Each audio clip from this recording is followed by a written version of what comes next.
ফাওয়ালাপ সংসদের মধ্যে চলতেছে, যেইগুলা সমাধান হয়ে গেছে, মানুষ যার পক্ষে বক্তব্য দিয়ে দিছে, ওইগুলা নিয়ে ডিবেট চলতেছে, ফালতু আলাপ চলতেছে। সংসদ যেন এরকম যে আমি যত বাকপটু, আমি যত কথার মারপেচে আগাতে পারবো, সেই যেন ভালো সংসদ সদস্য। ওইগুলা যদি হতো তাহলে তো সবচেয়ে বড় ডিবেটারদেরকে নির্বাচন করে সংসদের ভিতরে ঢুকাই দিতে হতো। সেই হিসাবে আমিও তো একটা ডিবেটর। 2003, 4, 5, 6, 7 সালে আন্তঃবিশ্ববিদ্যালয় সেরা ডিবেটে বাংলাদেশের টপ ছিলাম। কি এর জাহাঙ্গীরনগর ইউনিভার্সিটি, কিসের অন্য বিশ্ববিদ্যালয়, সবগুলোকে হারায়া সেরা ডিবেটর ছিলাম। ওইটাই যদি মানদণ্ড হয় তাহলে সংসদের ভিতর আমাকে নিয়ে যান, আরো ভালো ভালো ডিবেটর যারা আছে তাদেরকে নিয়ে যান। সংসদের কাজ তো এইটা নয়, ঠিক কিনা? কিন্তু এখন ভাবচক্কর এমন হয়েছে, কথার মারপেচে কে কার উপরে উঠতে পারে, এই সকল বিলাসিতার জন্য সংসদ চলতেছে। আমার প্রস্তাবনা, সংসদ চলাতে নাকি প্রতি মিনিটে কোটি টাকা না লাখ টাকা খরচ হয়।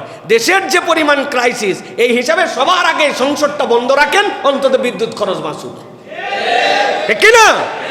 সংসদ যদি এই সকল ফালতু আলাপের কেন্দ্র হয়, মীমাংসিত বিষয় নিয়ে নতুন করে কথা বলার জায়গা হয়, সংসদ আগে বন্ধ রাখেন, সংসদের আশপাশের লাইট অফ করেন। অন্তত পক্ষে ঢাকার 2-1টা অ্যাপার্টমেন্টের তাহলে নির্বিঘ্নে 1 মাস চলবে, ঠিক কিনা? আর যদি কার্যকর করতে হয়, দেশের জন্য ভাবেন, দশের জন্য ভাবেন, দেশ কিভাবে বাঁচবো ওইটার আলোচনা ওখানে তোলেন। আলোচনা শেষ পর্যন্ত না পৌঁছালেও দেশের মানুষ অন্তত বুঝবে যে আমরা যুদ্ধের পক্ষে নয়, অন্যায় যুদ্ধের পক্ষে নয়, এই সকল মানুষ বিপদে পড়ুক এর পক্ষে নয়, এরকম একটা বক্তব্য দেন। কথা পৌঁছাক কি না পৌঁছাক, দেশের মানুষ অন্তত অনুভব করুক। ফালতু কথার জন্য সংসদ নয়, ঠিক কিনা? উনি একটা কথার খেলা দিচ্ছে, তার পিছিয়ে ইনি একটা কথার খেলা দিচ্ছে, বাকিরা চাপড়াচ্ছে, টেবিল চাপড়াতে হলে বাড়ির যায় টাপটাও, ওই জায়গায় একত্রিত চাপড়ানোর দরকার নাই, ঠিক কিনা? ওখানে টেবিল চাপড়ানো ওয়াজ করার জন্য আসছে নাকি?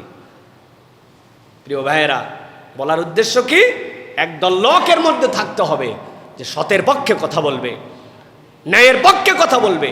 আমার এই কথাও কিন্তু অনেকের গায়ে লাগবে, মনে হয় সরকারের বিপক্ষে বলতেছে। ভাই, সরকারের বিপক্ষে বা বিপক্ষে নয়, বিগত 15 বছর হকের পক্ষে, অন্যায়ের বিপক্ষে আমরা কথা বলছি, ঠিক কিনা?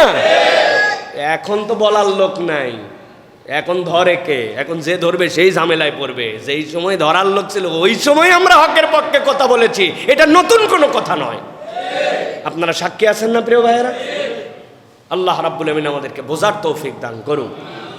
প্রিয় ভাইয়েরা, অতএব দুনিয়া একদিক হয়ে যেতে পারে, আমার টার্গেট থাকবে আমি কল্যাণের দিকে মানুষকে ডাকবো, সৎ কাজের আদেশ দিব, সাধ্যের মধ্যে অন্যায় থেকে মানুষকে ফেরানোর জন্য চেষ্টা করব। অন্যায় দেখলাম, চিন্তা করলাম আমার সাথে তো হচ্ছে না, আমার এলাকার সাথে তো হচ্ছে না, আমার পরিবারের সাথে তো হচ্ছে না, আমি তো সরাসরি আর ভিকটিম নয়, অতএব হলেই কেন, না হলেই কি। এটা যদি আমার মন মানসিকতা হয়, আপনি বিভিন্ন দলে নিজেকে যুক্ত করে নিতে পারবেন, কিন্তু আল্লাহর দেওয়া উলাইকা হুমুল মুফলিহুন, সফল কামদের তালিকার মধ্যে নিজের নাম দেখা যাবে না। অতএব সফল কামের তালিকার মধ্যে দেখতে হলে নিজের খায়ে বনের মোষ মাঝে মাঝে তাড়ানো লাগবে, ঠিক কিনা? আল্লাহ রাব্বুল আমিন বলছে, একদল লোক আল্লাহর কাছে সফল কাম হিসাবে নাম লেখায় ফেলবে। সূরা রুমের মধ্যে আল্লাহ রাব্বুল আমিন তার বর্ণনা দিয়েছেন। 38 নম্বর আয়াত থেকে আল্লাহ তার বর্ণনা শুরু করেছেন। আল্লাহ বলছেন, কারা তারা জানো নাকি? যেই মানুষগুলো আল্লাহ রাব্বুল আমিনের কাছে সফল কামের তালিকায় উঠে যাবে। আল্লাহ রাব্বুল আমিন বলছেন, ফাআতি যাল কুরবা হাক্কাহু ওয়াল মিসকিনা ওয়াবনাস সাবিল যালিকা খায়রুল লিল্লাযিনা ইউরিদুনা ওয়াজহাল্লাহ যালিকা খায়রুল লিল্লাযিনা ইউরিদুনা ওয়াজহাল্লাহি উলাইকা হুমুল মুফলিহুন।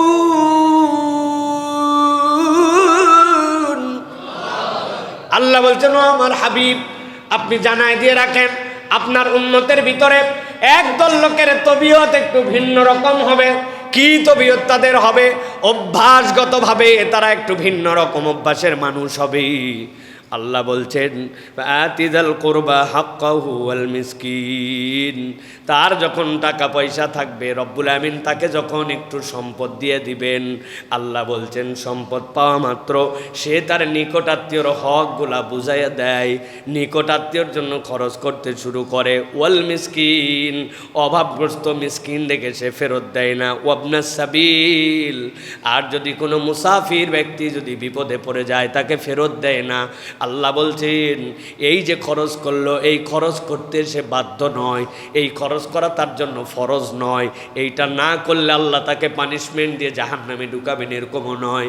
কিন্তু তার দিলটা প্রস্তুত হয়ে গেছে, কোথাও একটু দেওয়ার জন্য আহ্বান আসছে, তার সামর্থ্যের মধ্যে আছে, কম সামর্থ্যে থাকলে কমের মধ্যে থেকেই দেয়, বেশি সামর্থ্যে থাকলে কঞ্জুসামি করে না।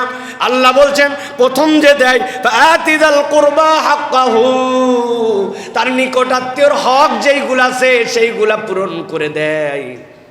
মানুষ জানে এই ব্যক্তির কাছে গেলে, এই ব্যক্তির কাছে চাইলে এই ব্যক্তি কখনো বিমুখ করে দেয় না, মানুষের কাছে তার এই পরিচয়টা হয়ে গেছে। ওয়াল মিসকিনা ওয়াবনাস সাবিল যালিকা খায়রুল লিল্লাযিনা ইউরিদুনা ওয়াজহাল্লাহ। আল্লাহ বলছেন এটা কেবলমাত্র একমাত্র ওই উদ্দেশ্যের জন্য যেন আমার আল্লাহ খুশি হয়ে যান, আল্লাহর সন্তুষ্টির জন্য, লোক দেখানোর জন্য নয়। সমাজে তার দানবীর পরিচয় হয়ে যাবে, আমার একটা টাকা পয়সা হয়েছে, না দিলে মানুষে কি বলবে, কোনো রকম সুনাম সুখ্যাতি কামায়ের জন্য নয়। আল্লাহ বলছেন ইউরিদুনা ওয়াজহাল্লাহ, কেবলমাত্র আল্লাহর দিকে তাকাইছে, আমার আল্লাহ যেন আমার প্রতি একটু রাজি খুশি হয়ে যায়।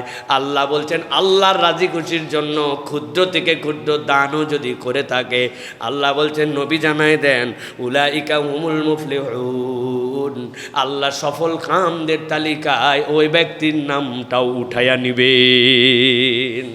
সুবহানাল্লাহি বিহামদি। অতএব প্রিয় ভাইয়েরা, সুযোগ থাকলে দান করার মেন্টালিটি, খরচ করা, নিকটজন নিকট আত্মীয়, আমি একটা পর্যায়ে চলে আসছি কিন্তু আমার আত্মীয় স্বজন তাদের খবর আমি আর রাখি না, আমার গ্রামের সাথে আমার কোনো কানেক্টিভিটি নাই, আমি এখন শহরে হয়ে গেছে, জিজ্ঞাসা করে ঈদ করতে কি গ্রামে যান, কার কাছে যাব ভাই, আর ভাল লাগে না, পরিবেশ নাই, এই জন্য। অথচ উনি নিজে একটু পরিবেশ বানিয়ে নিতে পারতেন। গ্রামে গেলে দুটা মানুষ হলেও তার দ্বারা বেনিফিটেড হতো, উপকার হতো। কেবল নিজের চিন্তা করে না, নানার দেশের সাথে, দাদার দেশের সাথে, নিজের অরিজিনের সাথে তার একটা সম্পর্ক আছে। এই সম্পর্কটা কি জন্য?